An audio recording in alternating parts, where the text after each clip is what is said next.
Alors, bonsoir les gars, j'espère que vous allez bien. Donc, comme toujours, analyse de setup et explication. Donc, aujourd'hui, ça va se passer sur le CHF JPY, d'accord? Le CHF JPY. Donc, sans plus tarder, je vais commencer. Mais bien avant cela, j'aimerais passer par ce canal pour vous parler de la formation que je lance le 7 février. D'accord? Beaucoup m'en avaient parlé. Est-ce que tu avais une formation, un coaching que tu ferais? Là, ça pourrait mieux nous aider si tu nous suivais et tout.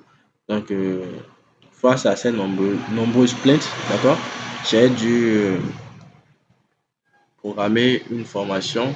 C'est ce sur quoi je suis actuellement. Je suis en train de l'écrire d'une part et voilà, mettre les choses en place pour le 7 février.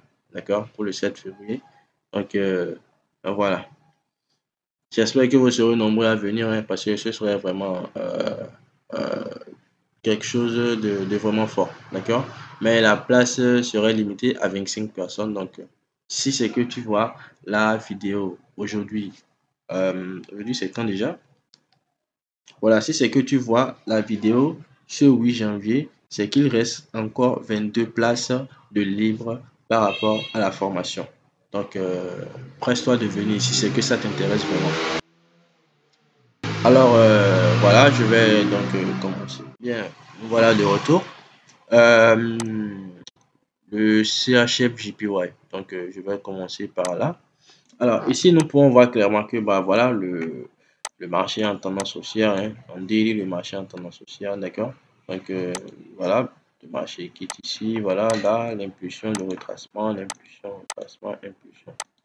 Donc, on peut clairement voir là que le marché est en tendance haussière, d'accord? Donc, actuellement, le marché a brisé sur high là. Le marché a brisé sur high, d'accord? Le marché a brisé sur high. Et bim, après la cassure, voilà, le marché est revenu ici. Donc, on a un autre bloc qui a été laissé là. On a un autre bloc qui a été laissé là. Bim, le marché est revenu dessus. Donc là, actuellement, bah voilà, vu que l'événement est déjà passé, on ne va pas revenir sur ce dernier élément là, d'accord? Donc, actuellement, nous avons quelque chose à observer. Donc ici, nous allons voir que notre source vient d'ici. Désolé. Voilà, on va passer d'ici, cette liquidité externe, à cette liquidité externe également. Donc tout ce qui s'est passé à l'intérieur, on va essayer de voir. D'accord? Bon. Déjà que le marché a déjà vendu là, le marché a cassé. Donc on peut clairement dire que voilà, le marché est toujours dans sa tendance haussière. D'accord? Donc je vais passer en time frame inférieur. Donc je passe à un instant. Voilà, je vais passer à 4 heures.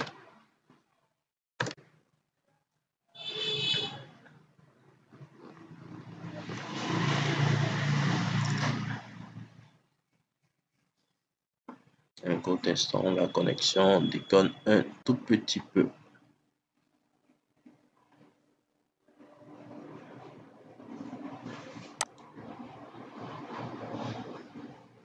Ouf,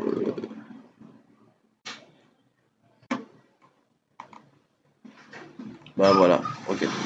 C'est bon, c'est revenu. Donc là, on passe un peu, ça charge, ça charge, ça charge. Donc voilà, la liquidité externe que j'avais tracée, voilà, ici et là, d'accord? Donc, qu'est-ce que le marché a fait ici? Nous allons voir que le marché a vendu, voilà, a consolidé, voilà et tout. Donc, voilà, le bloc que j'avais à tracer ici par le plan tout à l'heure là, ok? Donc, le marché est venu déclencher ça. Donc, avant qu'il vienne la déclencher, le marché nous a laissé là une sorte de liquidité. Donc, le marché est venu filer toute cette liquidité là, d'accord? Le marché est venu prendre la liquidité là, bien, et voilà, a déclenché l'ordre ici, d'accord? Une fois l'ordre déclenché, bon, pour certains qui veulent attendre encore la confirmation, d'accord?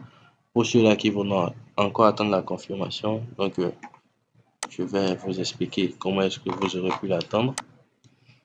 Voilà. Une fois que le marché a pris là, une fois, ok, le marché est monté, d'accord, le marché a cassé notre high ici parce que d'ici à là, ok, il y a encore une structure qui s'est dessinée là, d'accord. Donc cette structure, on a un high, d'accord, un low, un high, un low, un high, un low, un high ici, ok, un low, et bim, le marché est reparti et a cassé en fait ici. Donc on a eu un petit BMS là. Voilà, on a eu un BMS là. Donc après ce BMS là, tout notre order block en fait va se retrouver dans cette bougie là, cette bougie haussière avec la mèche. Donc notre order block va se retrouver dedans. Donc supposons que c'est notre order block, d'accord? Supposons on essaie que c'est notre order block. En essayant de raffiner, ok? En essayant de raffiner, on aura un truc dans ce genre, peut-être là, ça va s'arrêter là. Tiens. On suppose un instant que ça s'arrête là, d'accord, ou peut-être en bas, hein, donc voilà, l'un ou l'autre quoi, d'accord. Donc une fois que ça s'arrête là, voilà, une fois que ça s'arrête là, nous pourrons bien voir que avant en fait que le marché ne vienne déclencher l'ordre ici, ok, nous avons eu également de la liquidité qui s'est trouvée là, d'accord. Le marché a fait un truc de ce genre. Donc voilà, là comme ceci, voilà, ça. Le marché a cassé, ok, le marché a fait ça. Il a d'abord pris la liquidité qui se trouvait là, ok, il a d'abord pris toute cette liquidité là, il a pris ça comme ça. Également, en fait, pour les retail qui se disent, bah voilà, j'ai tracé une trend line, une fois que ça touche, voilà, je scène encore. Bim, le marché les a fait sortir. Et en plus de ça, ils vont s'attendre à ce que, d'accord, vu que c'est un canal, d'accord, un canal baissier, ils vont se dire, oui, je vais attendre le retest. Bim, arrivé au niveau de retest, le marché prend encore la liquidité, bim, avant maintenant de commencer par partir. C'est un peu ce schéma-là qui s'est dessiné à ce niveau, d'accord? C'est un peu ce schéma qui s'est dessiné à ce niveau avant que le marché ne commence à partir. Donc voilà, pour ceux qui ont attendu une confirmation. Bien, voilà, on a une cassure ici. Bon, je vais prendre ceci. Voilà. Bien. Donc, on a un BMS là. Donc, ce qui veut dire que tout ce qui s'est passé de ce bas là, d'accord, de ce bas ici, je vais mettre cette trend line. Tout ce qui s'est passé ici, voilà, d'accord, là, en fait, c'est de la liquidité interne. D'accord, c'est de la liquidité interne tout ceci. Donc, on a là, oui, je crois bien, voilà. On a là, d'accord. On a également ici, d'accord, avant la cassure, voilà, tout ça, c'est de la liquidité interne. Donc, en fait, le marché reviendra à l'intérieur pour chercher toute cette liquidité interne-là. Et de grâce, le marché ne prend pas, en fait, non, le marché ne s'en va pas et laisse des ordres ouvertes, d'accord? Les imbalances et tout, ce sont des ordres ouverts que le marché viendra fermer par la suite, d'accord? Donc, voilà. Donc, d'ici à là, donc, on peut essayer de voir où est-ce que le marché pourrait probablement revenir. Nous allons voir que ici, le marché a carrément, voilà, c'est un range, d'accord? C'est une consolidation ici. Mais, voilà, nous allons trouver notre, euh, disons, nous allons pouvoir l'analyser bien. Donc ici, voilà, le marché a commencé à partir et de ce côté-ci, si vous observez bien, vous aurez pu voir voilà, une sorte de liquidité là, une sorte de double bottom, d'accord? Une sorte de double bottom, voilà, une sorte de double bottom là. Donc voilà, donc ici, il y avait une cassure là, d'accord? Il y avait eu une cassure ici. Voilà. Après cette cassure, voilà, le marché est revenu à la baisse. Voilà, il a pris la liquidité là, d'accord? Donc, nous avons notre order block ici.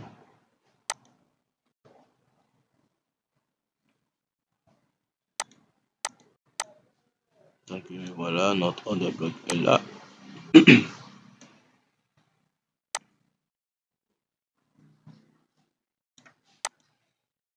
Voilà, notre order block est là. Et juste en dessus, vous allez voir en fait de l'imbalance. De l'imbalance, en fait, c'est un vide. C'est un vide laissé par les banques et tout, qu'ils reviendront rechercher. C'est souvent en fait en dessous de, ces imbalances qu'on a des fois des order blocks, d'accord?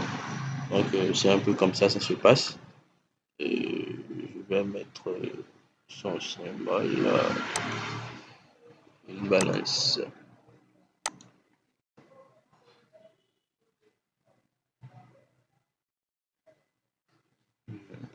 Voilà. Donc ce qui peut se passer probablement une fois que le marché viendra peut-être là, d'accord? Le marché va faire ceci. Un truc de ce genre. Le marché va inciter les gens à prendre position, d'accord? Le marché va inciter les gens à prendre position. Et puis, il vient dans l'imbalance. Il va faire un truc comme ceci, peut-être. Venir ici maintenant, repartir, d'accord? Ou bien peut-être il va faire ça, voilà, ça, partir comme ceci, revenir, d'accord? Avant de repartir à la hausse. Dans tout ça, ce sont des scénarios en fait, d'accord? Et ça ne s'observe pas en fait du jour au lendemain. Vous voyez tout ce que vient de passer là. Ce sont des scénarios que j'espère voir. D'accord? Ça, c'est un scénario que j'espère voir. D'accord? Le second scénario, c'est que voilà, le marché vient là comme ça, fait un semblant de double bottom. D'accord? Et puis, entre dedans. Et là, je peux prendre ma position. Là, il va sortir. D'accord? Il va également revenir encore. D'accord? Pour confirmer la position. Il va encore faire comme ça, peut-être. Va revenir avant de repartir maintenant. Tout ça, en fait, ce sont des confirmations type que j'essaie d'observer sur le marché. D'accord? Une fois que le prix revient dedans, je suis très attentif à ce qu'il laisse. D'accord? À ce qu'il laisse. Et c'est toutes ces informations-là qui nous seront utiles en fait avant de prendre position. D'accord? Alors également, on va voir. Ici, nous avons également de l'imbalance. Là, nous avons de l'imbalance ici. Un instant. Voilà, là nous avons de l'imbalance. Vous voyez, il y a un vide qui se trouve là. D'accord, il y a un vide qui se trouve là. Et voilà, donc on espère juste. Voilà. Ici, également de la liquidité là. Probable que le marché puisse venir là. Donc ici, sur cette liquidité, en fait, le marché a déjà pris ce qu'il fallait. Donc, probablement plus d'order bloc. D'accord, probablement plus d'order bloc. Parce que en bas ici, nous avons également un equal low. D'accord, on a un equal low ici. Donc, la liquidité, d'accord, la liquidité, l'imbalance ici, et également ici également, on a ceci. Donc, à l'intérieur, là, probablement aucun mouvement. D'accord, probablement aucun mouvement. Mais on peut peut-être considérer cet order bloc. D'accord, on peut peut-être considérer cet order bloc. Voilà, on peut également considérer l'order bloc. Désolé, je vais le mettre. Voilà. Donc, on peut également prendre, je parle de cette bougie-ci, hein, cette bougie rouge-là. C'est probable, d'accord, que le prix revienne dessus. Une fois que ça revient, j'observe les types de confirmations que je vous ai dit. Si c'est que ça prend là, je peux prendre position ou je viens prendre position ici une fois que le marché sera revenu là. D'accord? Donc, voilà, c'est un scénario, hein, probable. Bon, je vais mettre ceci pour que vous puissiez voir. Donc, là. Maintenant, où est-ce qu'on va target en fait? D'accord? Si c'est qu'on veut prendre ça, c'est qu'on va target ici. Là. Donc là. Bien. D'accord? Donc on va prendre là qui nous fait un ratio de 1 pour 23. Ah, c'est chaud, hein? Donc ici, c'est qu'on devait prendre ça également ici. C'est qu'on devait prendre ça là. Ça nous fera un truc de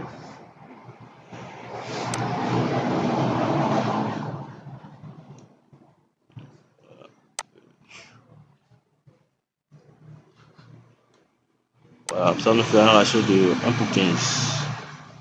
Un ratio de 1 pour 15. Voilà, un ratio de 1 pour 43. Donc voilà ce que ça pourrait probablement donner.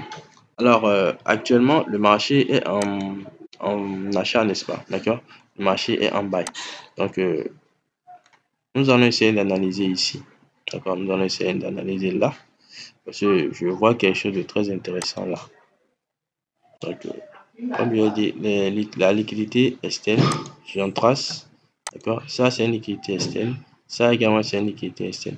Mais ici, une liquidité externe dans une liquidité interne. D'accord? Donc, c'est un peu ça. Maintenant, une fois cette cassure a été effectuée là, d'accord? Parce que je vais considérer en fait la structure interne là. Donc, je vais prendre ça pour la cassure. Là, c'est revenu, c'est reparti. Donc, nous pouvons observer une cassure ici. Un break ici. Bien, on observe un BMS là. Donc, je vais repartir en H1 et faites-le pourra commencer. Bien, là, nous sommes en H1. Alors, qu'est-ce que nous observons là? Je vais bien replacer ça. Bien, donc là, on a un BMS.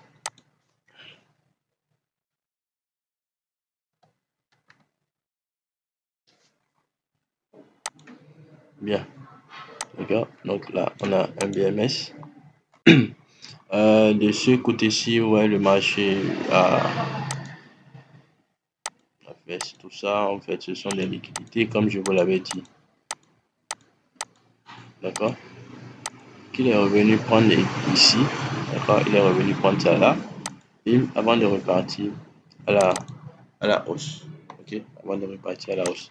Donc là, une fois que la cassure a été effectuée, comment est-ce que le marché comment dirais-je, a bougé? Je vais vous montrer ceci. Si vous vous rappelez, dans l'une de mes vidéos, j'avais parlé d'un truc où, voilà, le marché fait ça. Par rapport au concept de liquidité, hein, d'accord? Le marché va prendre la liquidité, va repartir, d'accord? Et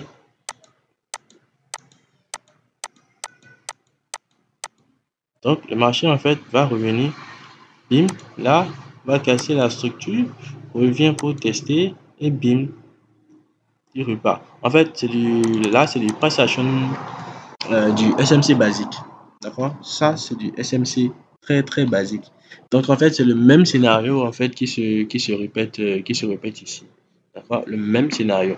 Donc là maintenant notre consolidation ici, où est-ce que ça s'observe? On a un high ici, d'accord? Et on a un low là.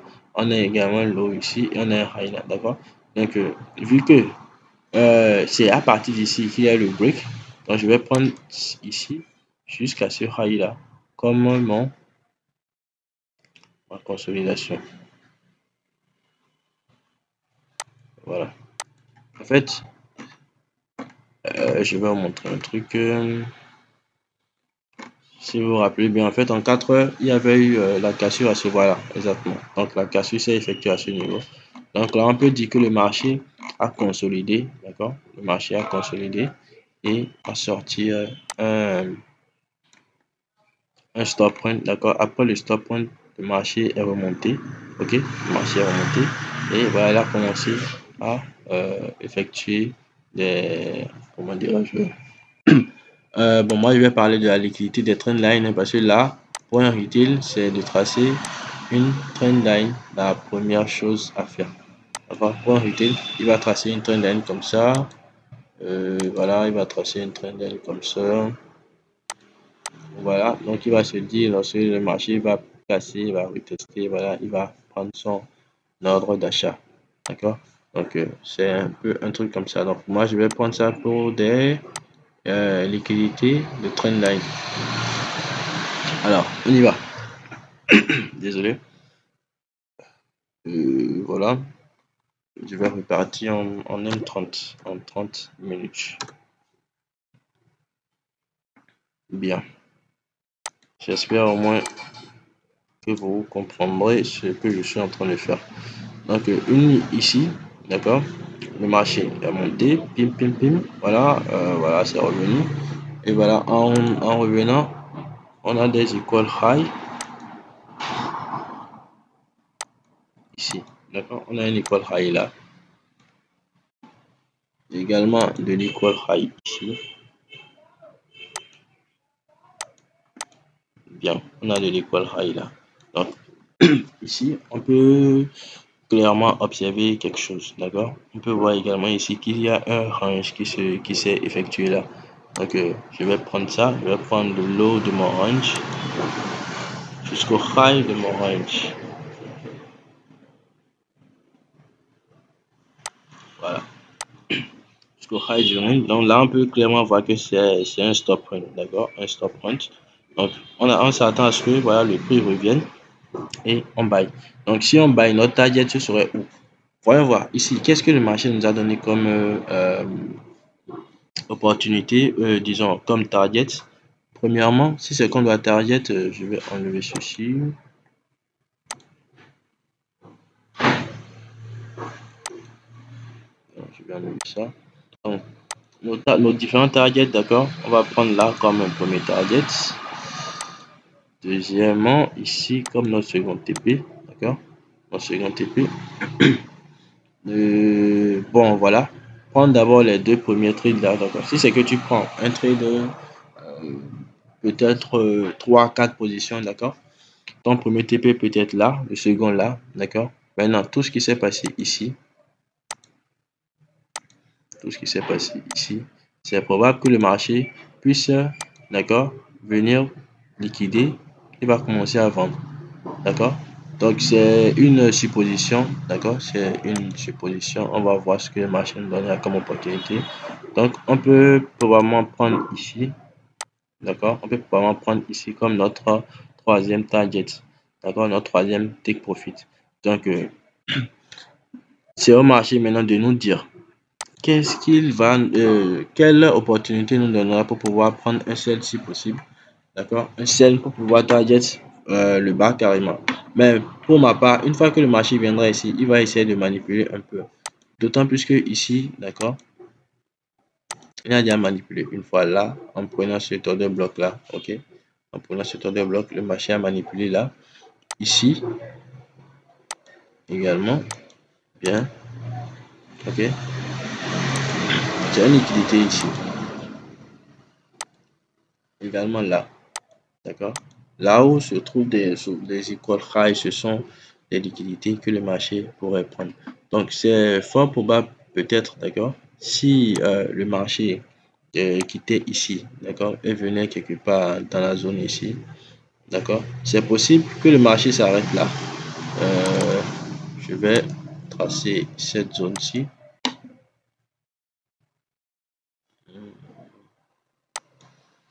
Voilà, c'est probable que le marché s'arrête ici. Prendre. Si le marché quitte là, c'est probable qu'il s'arrête là, d'accord, avant de reprendre, ok, peut-être un mouvement de vente ou quoi que ce soit, d'accord, ou probablement, si c'est qu'il, bon, le marché est roi, d'accord, le marché est roi, le marché peut peut-être venir ici, d'accord, mais toute cette zone-là, toute la zone, je vais la tracer. D'ici à ici, pour ma part, c'est une zone très incertaine. D'accord? Pour ma part, c'est une zone très incertaine. Et donc, comme je vous l'ai dit, si moi je prends une position, je vais target ces trois différents points là. D'accord? Je vais target ces trois différents points. Donc, on a premier TP, second TP, troisième TP. Donc, pour faire simple, je vais prendre ceci. Voilà, je devais tracer en fait où le marché reviendra. Donc, je vais d'abord partir en M15.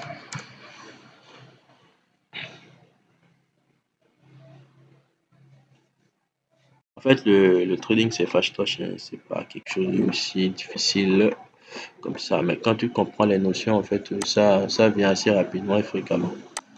Les mêmes choses se répètent en fait, d'accord? Donc, nous allons avoir un low, un high, un low et un break of structure ici, d'accord? Break of structure. Donc, nous allons voir que ici à ici, c'est également une liquidité, d'accord? Voilà, vous avez vu ces deux mèches là, d'accord? Et également ici, donc, on aurait pu tracer une petite trendline là. Ici également, une trendline. D'accord? Le marché a pris toute cette liquidité avant de commencer à partir. D'accord? Donc voilà, on pourrait prendre tout ce qui est en bas de cette bougie, donc toute cette mèche, comme notre order block. En fait, si je vais en time frame inférieur, je crois que l'order block pourra se présenter. Hein. Je vais faire ça alors pour que vous puissiez comprendre. Et que c'est une vidéo d'explication, il faudrait que vous compreniez de fond en comble. Donc, on va en 5 minutes.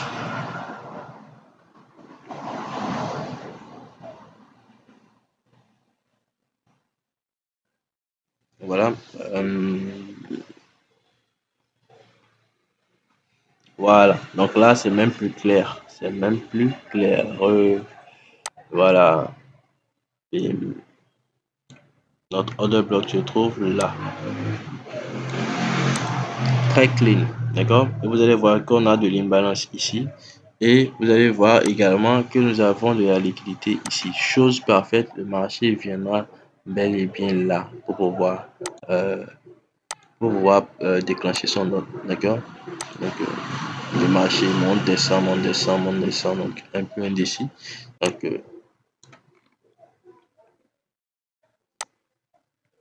là, je vais repartir en M30 pour pouvoir redéfinir la target zone. Bien. Donc,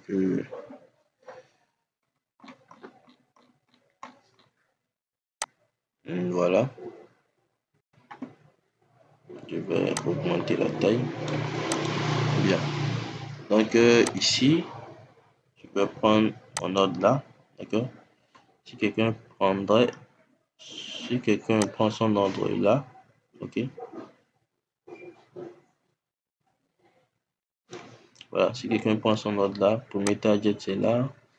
Donc, premier target, ça lui fera un ratio de 1 pour 3,83. Le second TP, donc avec la deuxième position, ça lui fera un ratio de 1 pour 8,42.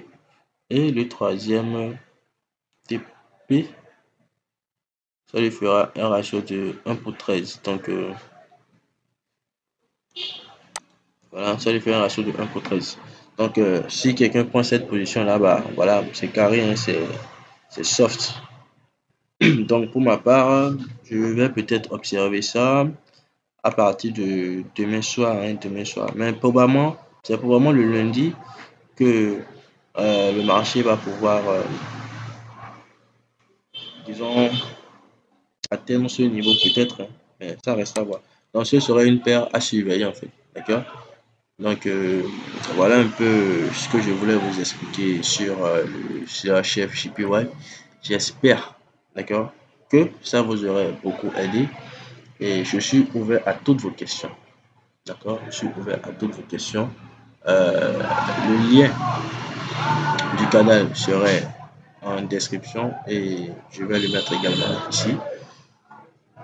Voilà, n'hésitez pas à lâcher un pouce bleu, voilà, à commenter et à partager également la vidéo et également la chaîne également, hein, pour pouvoir amener beaucoup plus de communautés à, à comprendre ce qui se passe en fait avec le trading.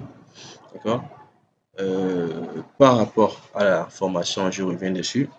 La formation se déroulera, d'accord? Ça débutera, pardon, le 7 février. Le 7 février 2022. Et ce serait probablement en ligne parce que tout le monde ne se trouve pas dans mon pays, le Bénin. D'accord? Et en présentiel, ce serait uniquement pour ceux-là qui seront au Bénin en fait. Donc voilà. Donc les modalités de paiement et tout ça, vous pouvez demander des renseignements en inbox, d'accord? En inbox. Le lien des contacts serait là. Une fois que vous allez dessus, vous pouvez nous contacter et on vous donnera réponse à toutes vos questions par rapport à la formation. Donc merci d'avoir suivi cette vidéo et à la prochaine.